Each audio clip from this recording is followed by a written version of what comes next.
Thank you for joining me today. This is Heart Lights. Welcome to the channel. Welcome back to the channel. Today, we are obviously getting into Lauryn Hill's immaculate live MTV Unplugged 2.0 album. We are just going to be talking about the level of vulnerability, honesty, realness that she gives in this album, just the sort of personal liberation it had for her, and how it can also help us through her words, her emotions, how it can help us also find our own sense of healing through whatever creative mediums we have, through whatever time with ourselves that we need. This channel, Heart Lights, it's a channel all about living through the heart, whether that be through travel, time with yourself, your own path of self-discovery, self-peace, inner peace, and now through art, through our love of art and creativity. If you're all about that too, then this is like the perfect space for you and for us to, just have those discussions. This will be the first episode of a new series. It's called Art with Heart. In this space, I just want to do deep dives, analysis, listening parties, discussions of albums, music, and art pieces that stick out to me as being very created from the heart with the soul. So we're about to get right into it. This will be my second official listen. The first time I listened to it, I was kind of like, it was kind of in the background. I was working, but even the parts that I was able to pick up and absorb, those stuck out to me so much that it's inspired a whole series. So here we are, ready to listen and discuss. What I really want to focus on is the level of vulnerability and just like the raw energy, her sense of rebellion, honesty, experimentation, emotion, so many verbs, adverbs, adjectives. How does that make you feel? How does that resonate with you? What do you feel like can be taken away from this album in terms of applying it to your own healing journey, hearing what she had to go through or what she experienced? At some point, she mentions being basically like a prisoner in her own success, a prisoner of her own success, which I think is the overarching Lauryn Hill story. Once you get to that fantasy, how does that shape you? How does that continue to shape you? What does that feel like? For real, what does that feel like internally? I know I've been doing a lot of talking. We're already 15 minutes in, and we have not listened to a single chord. All right, let's get it.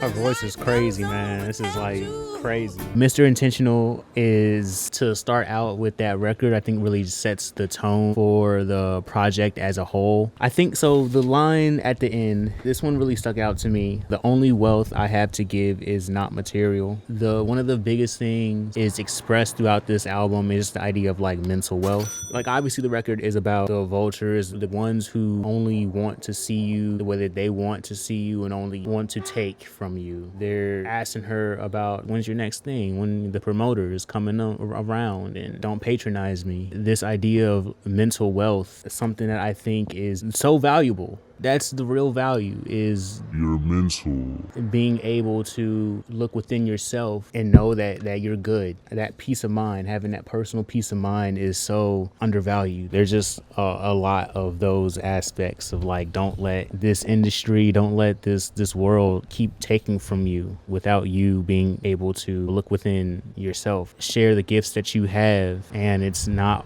exclusive to money. Some of them, they don't even really have titles yet. The rawness. So, what we gonna do now? Where we gonna go now? Woo! What we gonna say now? And all of us have a right to be who we are. And whenever we submit our will, because our will is a gift, it's given to us. Whenever we submit our will to someone else's opinion, a part of us dies. Wow. That part where she says, whenever we submit our will to someone else's opinion, a part of us dies. Like, that is a word. I just wanted to sit with that for a second, because that's so much of what I've been absorbing these last few months. That just applies even more so to today's landscape of social media, especially currently, the algorithm and everything. Part of this perfectionist kind of vibe and environment that we live in, like everything has to be so perfect. It's so crazy to think, in order for anyone to see me, I need to be something else other than who I am, what I'm doing. It's so much of in the back of your head while you're creating. It's these thoughts. What is this person gonna think? What is the masses? Are they gonna look at this and think is mid? Get the mid off the streets. It's just so much of like this judgment, the external and internal forces that go into shaping who you are. It's like, no, like this is just me. And for that to be like accepted on a wider scale, that would be nice. Another thing about these songs, it's crazy how they don't even feel as long as they are. You got 7, 8, 9-minute songs and they all feel like perfect length. Limited to earth, unable to find my worth.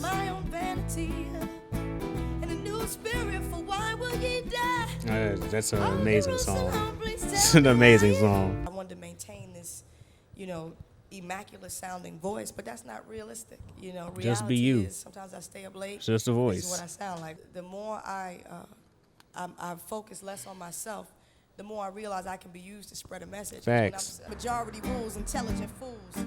PhDs in illusion, masters of mass confusion, bachelors of past illusion. Freedom Time is the first like real rebellion track on the record. There's just so much speak of the mind control of the system. She says, how can wisdom dominate in a system with antichrist, with all these antichrists? There are so many, especially like, and it's only gotten worse. So I seen a video recently that was explaining like the number of billionaires we have and the comparison to around this time when she made this record, how there were like 13 and now there's hundreds. The oligarchy, we've structured this system to be so favoring just one side. If you're rich, you're gonna stay rich, and there's no point in giving any of that. You'll never not be rich, but you still wanna, you just need the control. You're just looking for the control. It's so crazy, the brainwashing that goes on. That's when I realized I had to understand what I was talking about before I could tell somebody else what I was talking about. Fair, facts. And I had to, and while the people sleep. So much soul, rawness in her voice. Energy is crazy. The rebel is really powerful. We must destroy in order to rebuild. Before we got into that one, after Freedom Time, I have wrote down like, what can we do? Because the last couple of tracks have talked about the system and of course identifying what and who is in the system, and then identifying us as the spectators, as the 99%. How can we combat the system? Like, what are the ways to go about doing that? I feel like the facade was still there in some way, which is why so much of, I feel like this album, she expresses how people kept feeling like she was going crazy and going insane, especially after once you are able to be woke in an age where everyone is sleeping. You're falling on deaf ears all the time. You're trying to get out this message in this word and they can't hear you for real. They don't hear you though. Well, what can we do to combat that? Because it's not lost on me that a lot of these major works of art, it's not even Lauryn herself who's able to actually gain from this. It's the label that she signed to that's going to be the one who is getting the profit, who's profiting off of her art. So I'm sure that so much of her taking a step back from the industry and from everything, like despite us wanting her to just deliver music for us, it's like, well, is that even music that's for her? What is the sort of community building and the sort of inner work we have to do in order for the outward expression to match the energy that we are all feeling? I'm sure we're all feeling when it comes to tearing down the system. Like she said, like you have to blow it up before you're able to rebuild anything. And I think that's really where like community and everything like that comes in, Bouncing down the walls of inhibition. It's just like the water. And it's not lost on me that water is a portal. And there's this voice inside of us that says, don't do that, Why you gonna get up there with that guitar? You gonna look like a hip-hop folk singer? Hip-hop folk singer? Hell yeah. Because they're gonna see me and they're gonna know, there's something that God's been telling me to do. I can do it too. I can do it too. I can do what I'm supposed to be doing. I don't need an entourage. I don't need an entourage. I just got me. What do I need a crew for? What do I need all that for? I don't have to fit into your box. I can be a hip-hop folk singer. Let's see. I know if I should play this one like this or with the chords. Like in real time, she's creating these, she's figuring out these songs. Like that's so crazy. It's one of the greatest songs ever.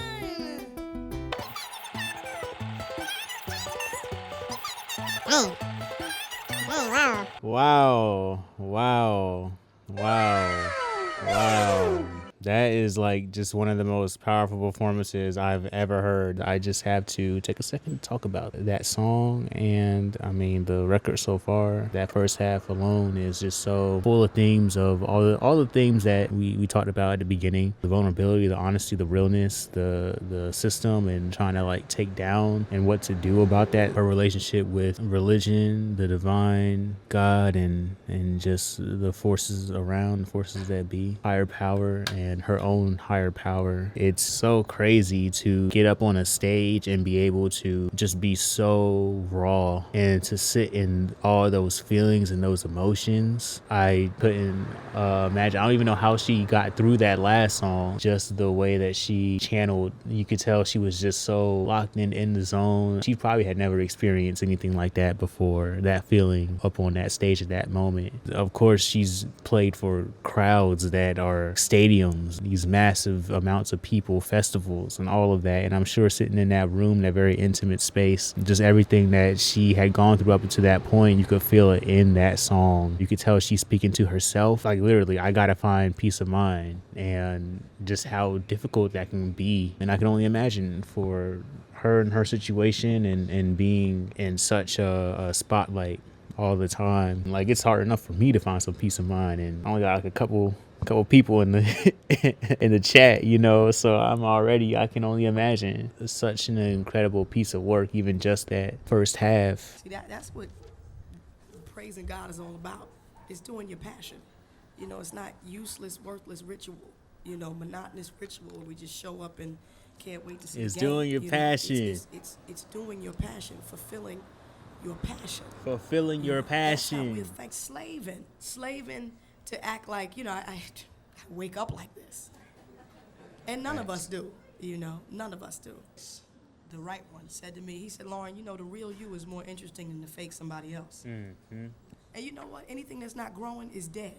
So we better be changing. You know, people would say, when it all falls down. The more money you pay, the further away solution.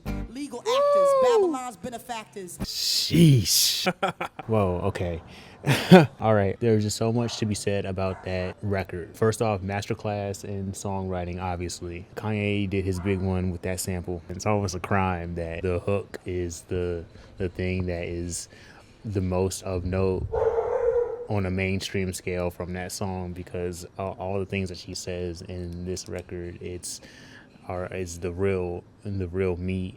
Ooh, you can't handle the truth in a courtroom of lies. The defendant is dependent on the system. We're literally hiring, like, you literally have to hire the system's attorney if you can't afford your own. All these layers in this record, so much that's said. I have to listen to it 4, 5, 6, 7, 8 times just to even begin to pick up on all of the intricacies. But you can just feel how much she feels the corruption and the way she is speaking on it. It really makes you think, not just because she has so much to say about it, the rhythm and the way that she's saying it and rapping it, you just know that she is really speaking to this system and the corruption behind it. And it's like we're all just having to be in this. It's the misery of iniquity. We're stuck in this until we're able to wake up, and that's what it always comes back down to. We have to wake up.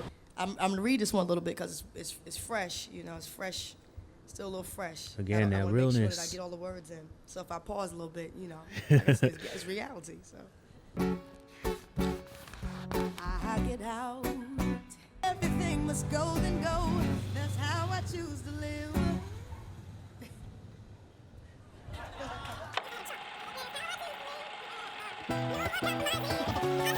Wow, man, that last verse especially, just tearing the system apart, yo. That's, oh my days, everything I've been feeling, man. That's everything I've been feeling, for real. I'm trying to be a slave to the system, trying to get out. A system made for the dead. I remember when I looked into your eyes.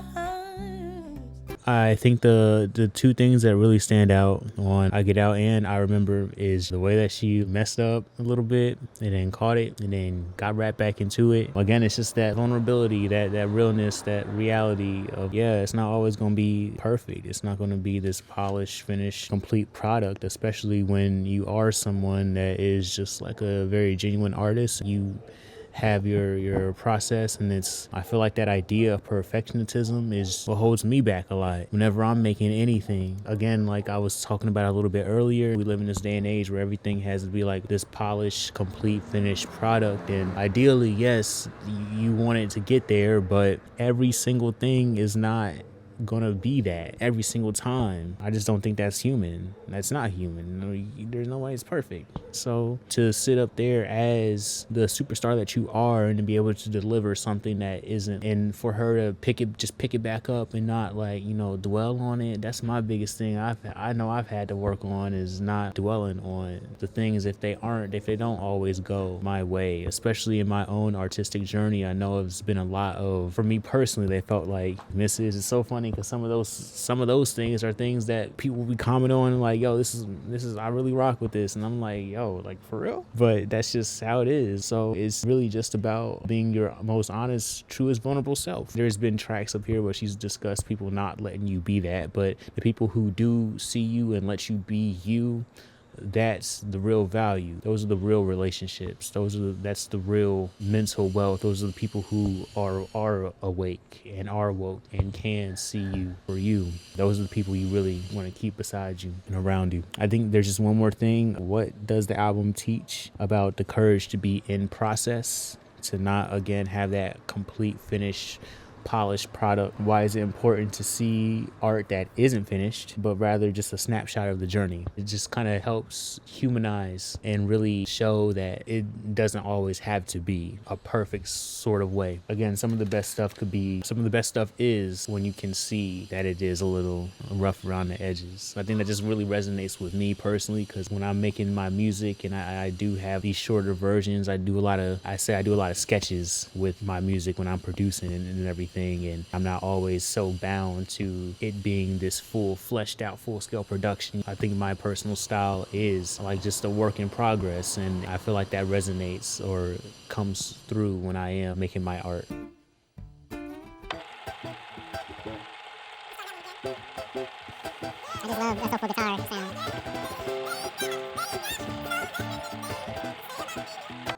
They gonna judge me anyway, so whatever.